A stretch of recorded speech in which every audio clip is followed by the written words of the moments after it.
പൂനെയിൽ വാഹനാപകടത്തിൽ 7 മരണം.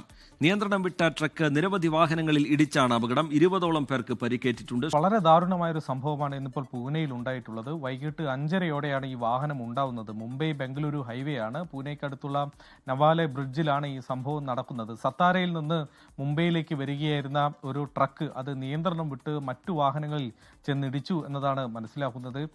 ഒന്നിലേറെ വാഹനങ്ങൾ, 8ഓളം വാഹനങ്ങൾ അത് ഇടിച്ചിട്ടുണ്ട്. അതിൽ 2 ട്രക്കുകൾക്കിടയിൽ ഒരു കാറ് കുടുങ്ങിയ അവസ്ഥയിൽ ഇടയ്ക്ക് ഉണ്ടാവുകയും ചെയ്തു. ആ കാറിന് തീപിടിക്കുകയും പിന്നെ ട്രക്കും കാറും എല്ലാം ഒരുമിച്ച് കത്തുന്ന കാഴ്ചയുമാണ് പിന്നാലെ കണ്ടത്. ഈ കാറിൽ ഉണ്ടായിരുന്നവർക്ക് പുറത്തേക്ക് രക്ഷപ്പെടാൻ കഴിഞ്ഞില്ല. ഈ 2 ട്രക്കുകൾക്കിടയിൽ ആ കാറ് കുടുങ്ങിപ്പോവുകയായിരുന്നു. 7 പേരുടെ മരണമാണ് ഇതുവരെ സ്ഥിരീകരിച്ചിട്ടുള്ളത്. ആ കാറിൽ ഉണ്ടായിരുന്നവർ എല്ലാവരും മരിക്കുകയും ചെയ്തു എന്നതാണ് മനസ്സിലാക്കുന്നത്. ഇവരാരാണ് എന്ന കാര്യത്തിലൊന്നും തന്നെ സ്ഥിരീകരണമില്ല. അവരെ തിരിച്ചറിയാനുള്ള ശ്രമം നടക്കുകയാണ്.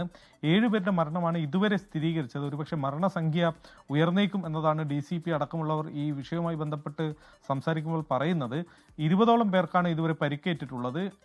ഈ റോഡിൽ, ഈ ഒരു ലൈനിൽ, അതായത് സത്താരയിൽ നിന്ന് മുംബൈയിലേക്ക് വരുന്ന ഭാഗത്ത് ഇപ്പോൾ പൂർണ്ണമായും ഗതാഗതം നിർത്തിവെച്ചിരിക്കുകയാണ്. അവിടെ നിരവധി വാഹനങ്ങൾ കൂട്ടിയിടിച്ച് പൂർണ്ണമായി ഗതാഗതം തടസ്സപ്പെട്ട അവസ്ഥയാണ്. ഈ റൂട്ടിൽ, ഈ മേഖലയിൽ നേരത്തെയും സമാനമായ അപകടം സംഭവിച്ചിട്ടുണ്ട്. ഇതുപോലെ തന്നെ 2 വർഷങ്ങൾ മുമ്പ് ട്രക്ക് നിയന്ത്രണം വിടുകയും ഏതാണ്ട് 40ഓളം വാഹനങ്ങൾ ഇടിച്ച ഒരു വലിയ വാഹനാപകടം നടന്ന ഒരു മേഖല കൂടിയാണ് ഇത്.